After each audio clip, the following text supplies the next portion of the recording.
السلام علیکم۔ ایک بادشاہ کا مغرور غلام راستے سے تکبرانہ انداز میں چل رہا تھا۔ سامنے سے ایک بزرگ آئے، انہوں نے کہا کہ اس طریقے سے تکبر کے ساتھ زمین پر چلنا ٹھیک نہیں ہے۔ اس متکبر غلام نے کہا کہ تم جانتے نہیں کہ میں کون ہوں؟ میں بادشاہ کا غلام ہوں اور بادشاہ مجھ پر پورا بھروسہ کرتا ہے۔ جب بادشاہ سوتا ہے تو میں اس کی حفاظت کرتا ہوں، جب بادشاہ کو کھانے کی ضرورت پڑتی ہے تو میں اس کو کھانا دیتا ہوں، جب بادشاہ سے میں کوئی بات کرتا ہوں تو بادشاہ میرا یقین کرتا ہے۔ ان بزرگ نے کہا کہ اگر تم سے کوئی غلطی ہو جائے تو کیا ہوتا ہے؟ اس غلام نے کہا کہ اگر مجھ سے کوئی غلطی ہو جائے تو مجھے کوڑے لگائے جاتے ہیں۔ وہ بزرگ بولے پھر تجھ سے زیادہ مجھے اکڑنا چاہیے۔ اس غلام نے کہا کہ کیوں؟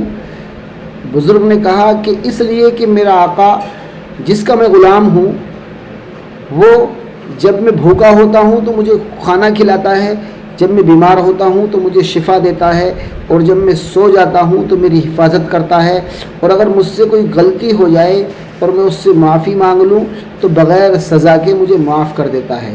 اس متکبر غلام نے کہا پھر تو مجھے بھی اسی بادشاہ کا غلام بنا دو۔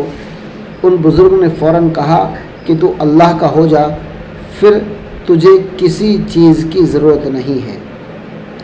ناظرین، یہ واقعہ آپ کو کیسا لگا؟ کیا یہ بات آپ کی سمجھ میں آئی؟ کمنٹس کریے، لائک کریے، چینل پر نئے ہیں تو سبسکرائب کریے۔ اللہ آپ کو سلامت رکھے۔ السلام علیکم ورحمۃ اللہ وبرکاتہ۔